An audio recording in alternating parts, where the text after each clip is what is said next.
Hello everyone, welcome back again to this online structural geology NPTEL course, and we are learning deformation mechanism in this week, and today we are in our lecture number 15 part 3, and we will learn intracrystalline deformation.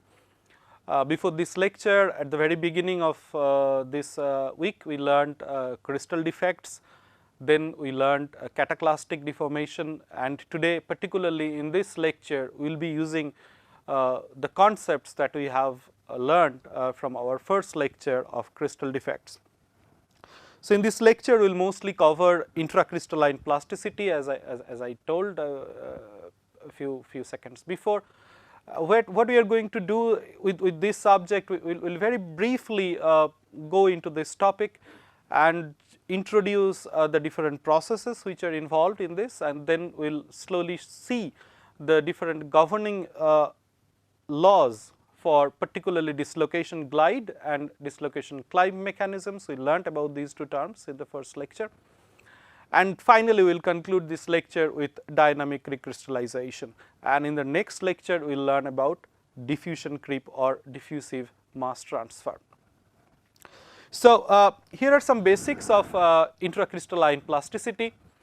Unlike cataclastic deformation, in the domain or in the mechanism of intracrystalline plasticity, the deformation generally nucleates and then accentuates from the crystal or lattice defects. So, we learnt about what are these crystal and lattice defects, and we will see how they help us to understand better the intracrystalline plasticity. Now, because this is mostly governed by crystal defects, so it occurs at higher depth, that means the temperature is high, and because it is at higher depth, so volume remains constant during deformation, and therefore, it is pressure insensitive deformation, but essentially it is highly temperature sensitive mechanism, and we will see how temperature greatly influences this process. We develop a very characteristic microstructure when we see the rocks undergoing deformation through intercrystalline plasticity. So, generally what happens, you generate new smaller grains from the original grain, we will call it parent grain. So, the new smaller grains, they nucleate at the boundaries of the parent grains through the process of dynamic recrystallization, and therefore, it gives rise a very strong crystallographic preferred orientation or CPO. And otherwise, the microstructures you can think of, these are characterized by twinning, undulose extinctions, subgrains, and the different signatures of dynamic recrystallization. We will see all these things at the end of this lecture, different type or different kinds of microstructures produced by intercrystalline plasticity. And we will see that this flow is non-Newtonian. So, it is strain rate dependent essentially, but strain rate is not linearly dependent on the stress. We will see the equations somewhere in this lecture. So, the very basic idea of intracrystalline plasticity, as we have learned, that it is the movement of the dislocations through the crystal. Now, to define it or to describe it, the simplest way to do that is the Orwan's equation. So, Orwan's equation is nothing but the basic of most of the intracrystalline models from which the other complex equations or formulations are derived. So, what we see in this slide, we have this yellow grain where this inverted T is a dislocation, and the length of this crystal is L. Now, when the dislocation moves from one end to other end of this grain at the initial stage, let us say this A, at the final stage at B, we see that the grain has deformed. So, the the single dislocation move from here to here, giving rise a strain in the crystal. Now, if this is L and then I consider this one is L1, then certainly L1 minus L is the Burger's vector, which is this unit vector of the dislocation movement. So, if we consider this, if we try to theorize it, so deformation of a small region L in a crystal containing a single dislocation with Burger's vector B, and this is what exactly we just talked about. Now, when the movement is complete along this length L, then the strain is Burger's vector divided by the initial length of the crystal. So, therefore, here the strain is essentially this B. So, this is L1 minus L divided by L. So, therefore, this is the strain that we have generated by moving the dislocation from one point to the other end of this crystal. Now, if we consider that the distance is very small, for example, del L of the dislocation movement, then the incremental strain we can consider, or which we can call del epsilon, should be B divided by L, del L by L. Now, we can clearly see that if we replace this 1 by L square, or these two L's, by a term called rho, which we will define as dislocation density, then the equation takes the shape of this, where delta epsilon is equal to rho, which is your dislocation density, Burger's vector, and delta L. These three are multiplied to each other. Now, if we have achieved this little strain through a time of very small delta t, a very small time, then this epsilon dot or strain rate is delta epsilon by delta t. That would give you this form rho b delta L by delta t. Now, delta L by delta t, you can consider this as a velocity. So, finally, we arrive to this equation, strain rate is equal to products of dislocation density, Burger's vector, and this v is the velocity of the dislocations or dislocation velocity. Now, this is a very important equation, and we will see what are the implications of these terms, or how this dislocation density, Burger's vector, and dislocation velocity would influence the strain rate. So, this equation epsilon dot equal to rho b v is the fundamental equation, and it is the rate of deformation is proportional to the amount of unit displacement caused by the dislocation, which is Burger's vector, dislocation density rho, and the average velocity of the dislocation motion, which is v. Now, in this equation, if we consider these three parameters, Burger's vector, dislocation density, and dislocation velocity, we can see that the length of a Burger's vector is nearly independent, because this is an intrinsic property of the crystal. So, it is very much independent, it does not depend on anything of either any physical or chemical conditions. So, deviations are generally observed experimentally less than 10%. The dislocation density at a steady state is a function of the applied stress, and it is independent of pressure and temperature. So, dislocation density is a function of the stress which are being applied. Dislocation velocity, on the other hand, is a very complicated function of stress, temperature, and several other thermomechanical parameters. We will not go into the details of this, but in summary, Burger's vector in this equation is some sort of constant. It is a function of the material or the crystal we are using. Dislocation density rho is a function of the applied stress. Dislocation velocity is a function of the applied stress, temperature, and several other parameters.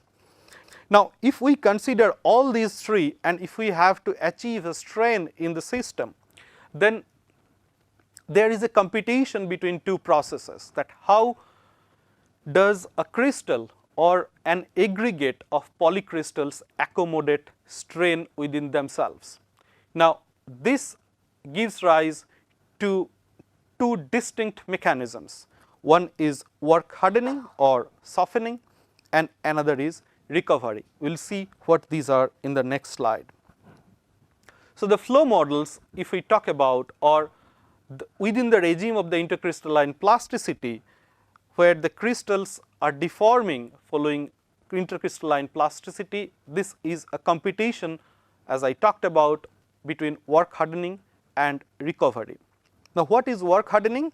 Work hardening expresses the fact that more a crystal is deformed, the more it is difficult to deform and require more stress. That means the system that I am deforming through the mechanism of intercrystalline plasticity, it requires more and more stress to deform it. So, if I start deforming it, then it requires more and more stress to continue the deformation. So, if I look at in the form of a stress strain curve, so it simply after the yield, it does not flow this way, you need more and more stress to deform it, and this phenomena we learned is known as hardening or strain hardening. However, recovery is essentially the opposite process of work hardening, which expresses the fact that the stress leading to work hardening can be relieved by thermally activated processes at high temperature, and thus allowing the deformation to go on at constant stress, which is also known as steady state flow. So, that means the stress I need here, this extra stress after the yield, can be compromised if I add some temperature to the system. So, if I add temperature, then instead of following the red curve, after the yield it can flow along a steady state manner. That means you do not need more stress to deform the rock. So, at a constant stress you can continue the deformation. So, the intracrystalline plasticity mechanism from this slide we can summarize that it is a competition between work hardening and recovery. Whoever wins, the deformation continues or deformation stops, or the crystal or the polycrystals produce fractures. So, how does it work? What is the control, or what are the controls of different types of energies, that how temperature can come and lower the stress level required to deform the crystal? Here is a cartoon diagram where I try to explain the process. So, we know that inside a crystal, if we have a dislocation or multiple dislocations, that means dislocation density is there with some values. So, the individual dislocations, if you remember, the nearby bonds are either stretched or compressed. So, therefore, we have some sort of internal energy within the crystal. So, this is known as sigma internal. So, it can give you a certain amount of stress to deform the crystal. However, if I have this circle here, this blue circle here, if this is an obstacle and a dislocation is moving this way, then it certainly cannot overcome this obstacle and come here to move further, to continue its movement. Now, we know that from here to here, this jump is known as dislocation climb, but where to get this energy? Now, a part of this energy certainly comes from the stress you are applying. So, clearly you need this amount of stress to climb this obstacle. So, this is known as sigma barrier. A part of this stress or energy comes from the deformation or differential stress that is being applied to the system. So, let us assume that it is this much, which we call sigma effective, but we still are left with this much of energy which can come from the temperature or thermal agitation of the system. So, we can see that primarily the crystal has energy within this in the form of dislocations, which we call sigma internal, and then rest of the energy required to climb the obstacles is sigma barrier, and the sigma barrier is achieved by combination of the effective stress and some thermal agitations. So, this is what is written here: to overcome climb and obstacle, additional energy is required. Clearly, bigger the obstacles, you need larger energy. So, the sources of energy to achieve the level of sigma barrier are stress and thermal agitation.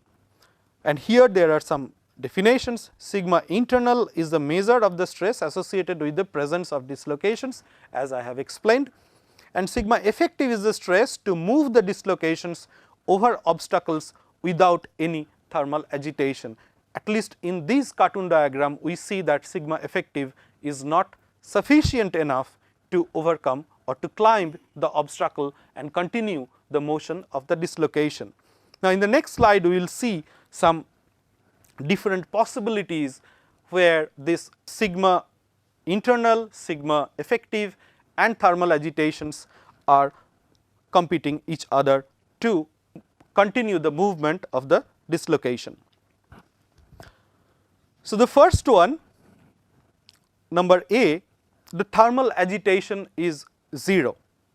So, therefore, this is your internal energy or sigma internal, and this one is your sigma barrier. So, you have to have your effective stress equal to the sigma barrier, so that individual dislocation can climb this blue obstacle. Now, in B and C, thermal agitation is there. Here this is this much and here this is little higher. But in both cases, the thermal agitation is not high enough or large enough to overcome or to climb the obstacle. So, in this case it needs this much of effective stress, and in this case it also need this much of effective stress. However, in the case of D, this thermal agitation is absolutely fine to climb this obstacle. So, you do not need any stress, you do not need any extra stress required to climb this obstacle. So, what we see here clearly, that if I have higher temperature, then movement of dislocation is much easier, and that can happen at high temperature. So, at higher temperature, the strength or the stress is not required, or you do not need much stress to deform the crystals. And if you remember, in our rheology lecture we learnt about it, that at higher temperature the strength of the material decreases drastically, and now you know the micromechanics why. If you have temperature, then the system gets, the crystals get enough energy to move the dislocations and deform the crystal through the process of intracrystalline plasticity. Now, we will see very briefly the fundamental equations for dislocation glide and dislocation climb. I am not going to show you the derivations, or I also do not ask you to perform the derivations, but if you want, you certainly can do that. There are some books, also online materials. I personally prefer the book of Poirier, so you can check that book and see how the equations are derived. But my aim here is to show, by showing these equations, mostly to explain or to narrate that what are the relations between the strain rate and stress in these equations. So, first the dislocation glide. A dislocation glide happens when dislocations do glide between discrete obstacles. So, that means if I have an obstacle here, if I have an obstacle here, then a dislocation can move from here to here. That means that it does not have enough energy in the system to climb and continue the motion. So, it is restricted between two obstacles, and in that case the larger form of the equation is like this. You do not have to pay too much attention here, but if we shrink the equation or simplify the equation, it takes the form like this. What is important here that we can see, if we simplify it, that strain rate is proportional to sigma with an exponential term, to stress with an exponential term. So, that is known as exponential flow law. So, what are the different parameters here? For example, delta F here is activation energy, R is the Boltzmann constant, sigma effective is the required stress to move the dislocations over obstacles without any thermal agitations and so on. But I repeat, you do not have to pay too much attention in this form, but it is important that you understand this fact that in dislocation glide, the strain rate is exponentially related to the stress, and therefore, this is known as exponential flow law. In contrary, dislocation climb happens when the dislocations can climb and at the same time, of course, glide over obstacles, and these are interstitials and so on. So, what I mean by that, I have one obstacle here, I have one obstacle here, another obstacle here. So, dislocations can actually climb and move and move and move and so on, and then it again can jump and move on. So, it has enough energy to continue the movement of the dislocations. So, it requires, as we have understood, a good amount of temperature. So, it is high enough or thermal agitation to allow the dislocations to climb over small obstacles, and of course, the large obstacles can disappear by climb controlled annihilation. We are not going to explain this term right now, but annihilation is nothing but if we have two differently oriented dislocations, two oppositely oriented dislocations, they can come together and the dislocation can vanish. So, this is known as annihilation. But let us have a look at the equation. Again, you do not have to look at this general form, but what we can see here, here we have all these Burger's vector, this some constant and so on. So, therefore, one can club all these things to a constant, and this we call material constant, and the final equation takes the shape of this. Strain rate is equal to a material constant multiplied by sigma with a stress exponent n e to the power minus q by RT. But again, if we try to see the relationship between strain rate and stress, it comes in this form, and here strain rate is not related to the stress linearly, but it requires an exponent which we call stress exponent. Now, this stress exponent experimentally people found it at this range of dislocation climb, it is generally varies from 2 to 5, it can be much higher, but then we assign it to a different mechanism. So, what we see here, strain rate and stress, they are not linearly related, but it requires an exponent which is n in this case. So, therefore, it is non-Newtonian rheology, as we have learnt at the very beginning, and because it has a power, sigma has a power of n, it is known as power law of flow or dislocation creep equation. So, we see that if we try to compare a dislocation glide and dislocation climb, then dislocation glide is an exponential creep, where strain rate is an exponential function of stress. It happens at relatively low temperature, because if it is high temperature, then it would change to the dislocation climb. Work hardening with progressive deformation, the material becomes harder to deform at constant temperature is a characteristics, because again you do not have enough temperature. So, to do the climb it requires more stress, therefore, work hardening is a characteristics of dislocation glide, and it is microstructurally it is characterized by twinning, kinking, and if you force it, because you are applying work hardening, so you can even produce a fracture. On the other hand, if we look at dislocation climb, it is a power law creep. So, strain rate is related to stress by a power of n, it happens relatively at high temperature, and therefore, recovery is one of the fundamental processes in dislocation climb, where the deformation continues at steady state without fracturing if the temperature is high enough. Now, what we are going to learn, that what are the manifestations of this dislocation glide and climb, what happens to the actual crystal. We learned that at the very beginning, when you are talking about the basics of intercrystalline plasticity, that new grains appear at the grain boundaries of the older grains. So, these are the studies, or and so on, the crystals itself modifies and takes a new shape.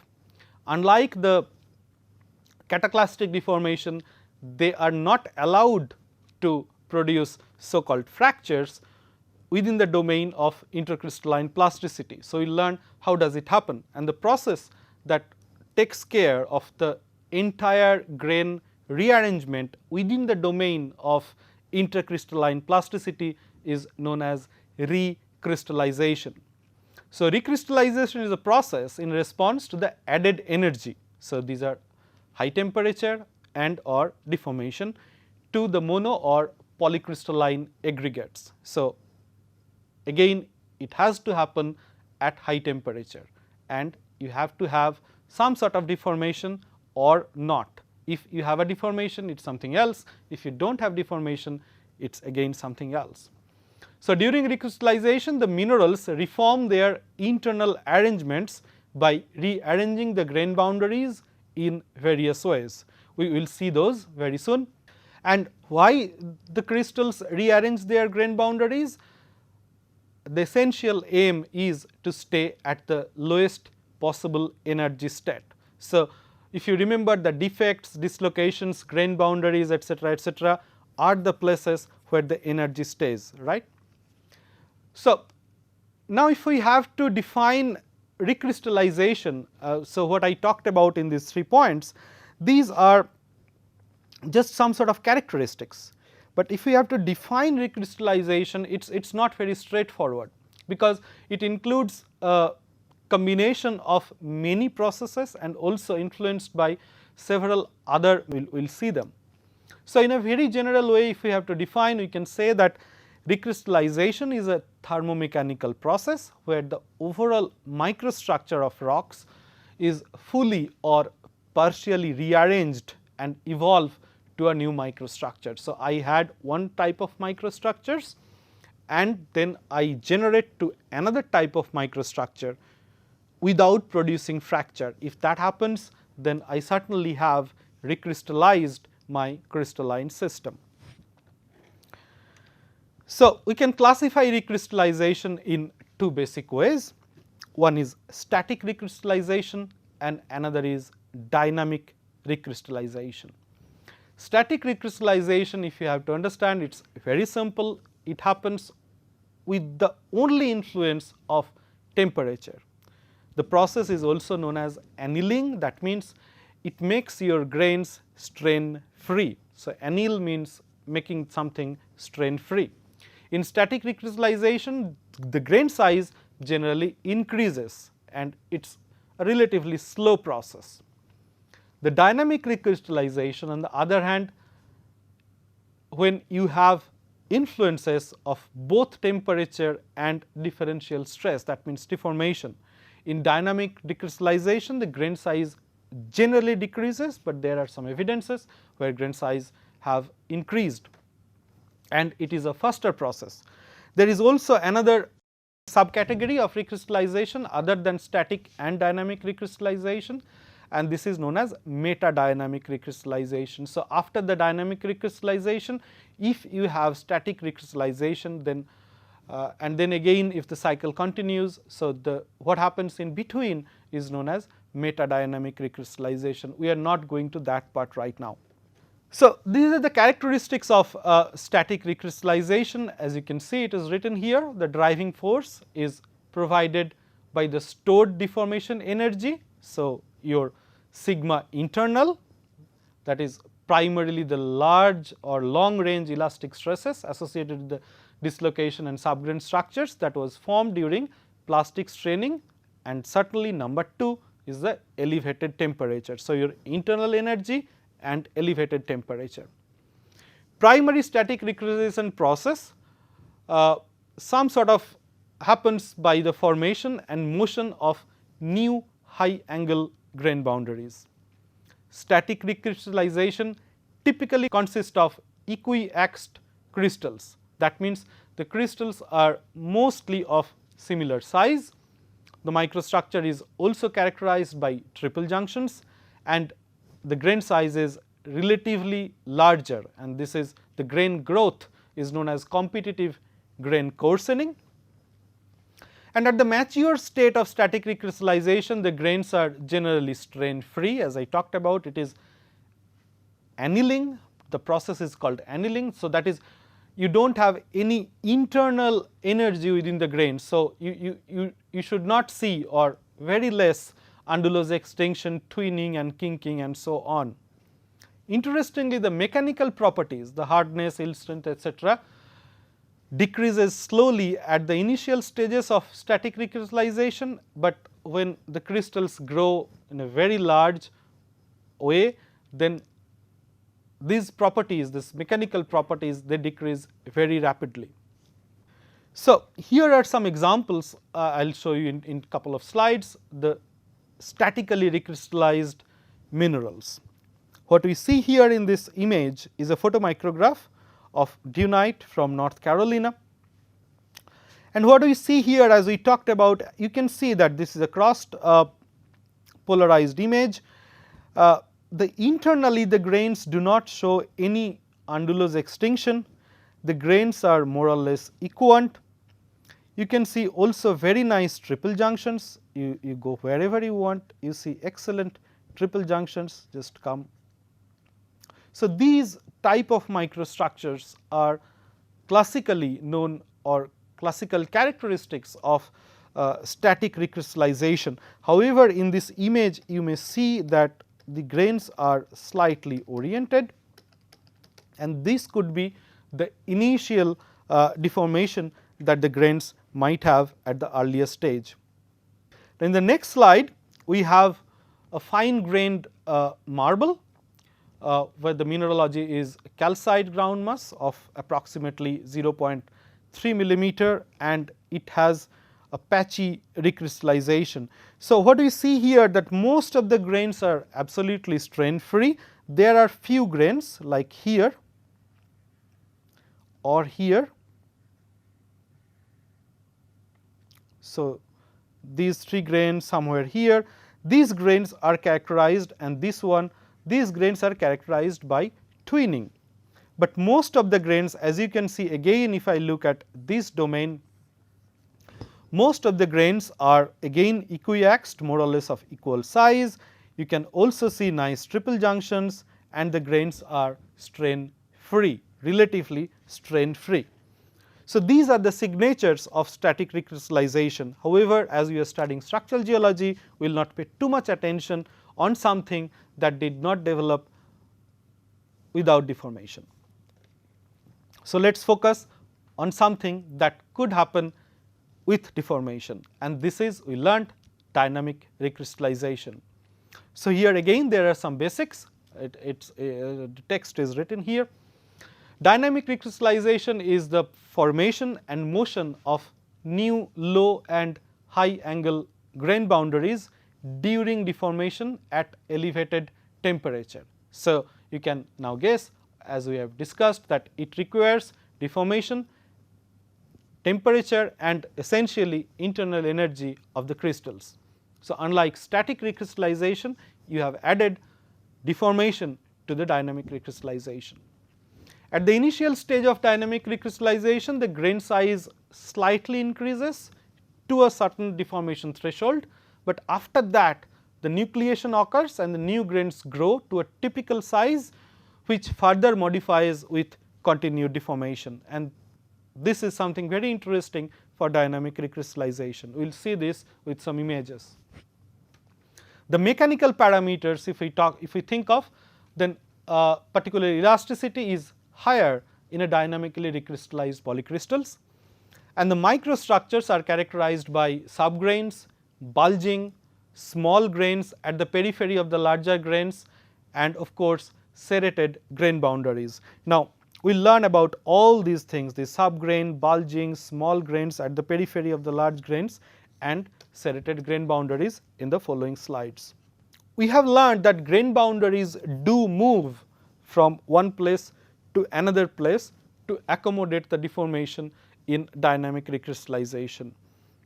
So, what drives or what happens during this grain boundary mobility? Here are some points. Atoms along the grain boundary in the crystals with high dislocation density can be displaced to fit to the lattice of the neighborhood crystal with low dislocation density. So, this results movement of grain boundary and growth of crystals of less dislocation density. So, if I have an area of less dislocation density, then this boundary of this area tries to invade into the grains where the dislocation density is higher. The energy required for this, which is internal free energy, increases due to the increase of grain boundary length. You can imagine the fact that I have a fixed area or fixed volume with 10 grains and I have the same area with 50 grains. Certainly the grain boundary areas increases, and if the grain boundary areas increases, then the grain boundary energy also do increase. So, you can ask the question, am I reducing the energy or I am increasing the energy? But the point is that yes, it does, but this is much less than the energy decreased by the removal of the dislocations. So, essentially you bring your energy to a lower level. Now, dynamic recrystallization happens in 3 mechanisms. So, old grains are replaced by new grains, and as I said, it happens by 3 mechanisms. These are bulging, subgrain rotation and grain boundary migration. I must remind you at this stage, these are some basic processes: bulging, subgrain rotation and grain boundary migration. So, these you can consider some sort of the stages of the evolution, 3 basic stages of the evolution, but many things can happen in between, one can influence other greatly. So, let us start with the bulging recrystallization. What do we see here in these 3 illustrations? This is the initial stage, say A, this is the second stage B, and this is the third stage C. These 3 grains G1, G2 and G3 have 3 different shades of grey. The lower the shade has the lower dislocation density. So, this one has less than this and this one has less than this dislocation density. Now, as I said that because this has less dislocation density, this grain boundary here would try to move to the places where the dislocation density is higher, and this is exactly what is happening in your figure number B, where we see that a little bulge is happening. So, the grain boundary starts to bulge into the grain with higher dislocation density, and if that continues, then at the grain boundary you end up with some small little grains. These grains are generally strain free. So, if I try to see in a different way a cartoon diagram. So, here I have just made 2 grains. So, you can see that these grains are showing some sort of undulose extinction. These 2 grains, or you can say these are subgrain boundaries, have already formed, but we clearly see that at the grain boundaries in this cartoon diagram there are few grains, where the bulging has happened. That means these grain boundaries are not smooth anymore. Now, how does it look like when we see a real thin section? Let us have a look here. So, these things generally you see in optical microscopes, but it is better visible if you see them in TEM. So, here are 2 fantastic images that we can see here, And I think this is the first time in this lecture you are also seeing TM images with some dislocations. So, what you see if I consider this, I will wipe this out later. You see all these thin hair like features within the grains, these are dislocations. Here as well these are dislocations, all these tiny little things, and here all these are also dislocations. But this grain which is in the middle, it has much less dislocation.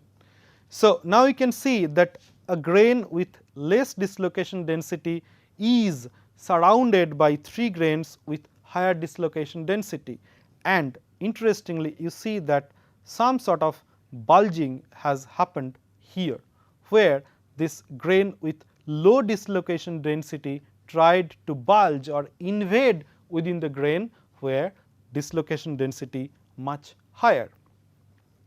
The same thing you can see here, this whitish area, it has less dislocation density compared to this area here, and you can see these are trying to engulf or bulge inside the crystals or grains where they have much higher dislocation density. In optical microstructures they look like this. These are some very old but classic optical photographs. On this side you see this is where bulging has just started. The grain boundaries you see, these are not straight anymore, these are some sort of undulated, and the bulging here just has started. This is a Carrara marble, so calcite, and this is a naturally deformed feldspar. What you see here, all these things, this is where the bulging has started in this interface of the 2 crystals. So, if you see a thin section or microstructure, now you will see them in a different way, I believe, and you try to figure out that what kind of recrystallization have happened, and if you see some sort of little notch or little bulge from one grain boundary to another grain boundary, first you must conclude that this is a deformed microstructure, and then you see, then you can also conclude that which grain had higher density, higher dislocation density compared to the other one. The subgrain rotation is the next stage. So, rotation of subgrains in response to the movement of dislocations along low angle subgrain boundary. So, in these 3 illustrations what we try to see, let me mark again here A, B and C. What do we see in A? That these are certainly grain boundaries, these black lines, but these red lines that we see here, these are the orientation of the grains. For example, you can consider that these are the C axis oriented this way. So, as you can see that they are oriented more or less in a very similar way. So, therefore, the grain boundaries here, they are very low angle grain boundaries. Therefore, these are subgrain boundaries. Okay. Now, if the deformation continues, then this subgrain can rotate, and when this grain is rotating, then of course, the crystallographic orientation of this grain also rotated compared to the neighboring grains. So, therefore, you generate some sort of high angle grain boundary with this grain we are concerned with compared to the other grains at its neighborhood. And now, if the rotation continues further, then you have this grain boundary at much higher rotation, high angle with the neighboring grains. So, this is how you form from subgrain to new grains through the process of subgrain rotation. So, these things do happen at the grain boundaries, and if we try to look at that, this is how it has happened in this TEM image. So, for example, this one, the small dislocation free subgrain with slightly curved boundaries, white arrow here, and a larger grain with a low angle grain boundary with twist geometry. So, this one is another. We are not going to go into the details of this twist geometry and so on, but this is certainly a small grain compared to this large grain, as you can see here, this one, this one, this one and this one. So, this grain initially formed probably by bulging, and then it got rotated and you have a new grain, and it is of much smaller size. So, if we try to again look at these in a cartoon diagram, so you have this large grains which are now deformed, and then you have small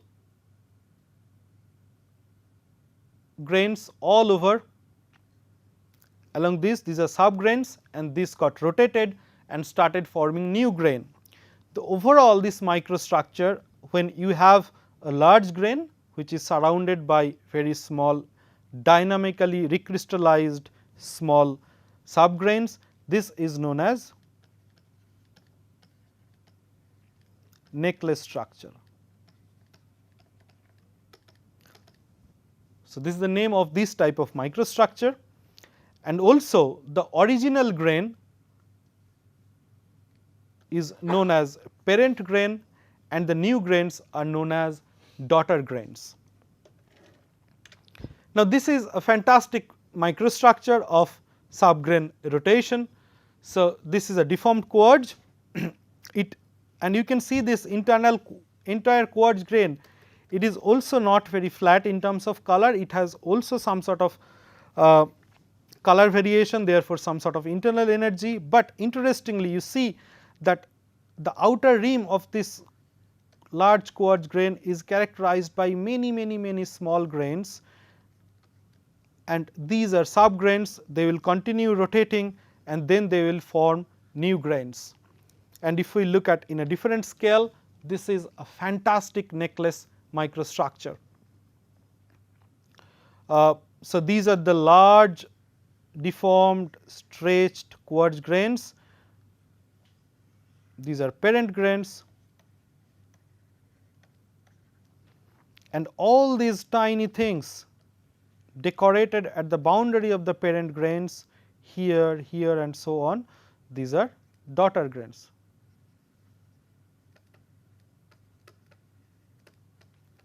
So, if you see this kind of microstructures, then you clearly can say that this is certainly a deformed rock, and the deformation mechanism going on here is some sort of subgrain rotation. Now, the final one is grain boundary migration. In grain boundary migration, the temperature is very high.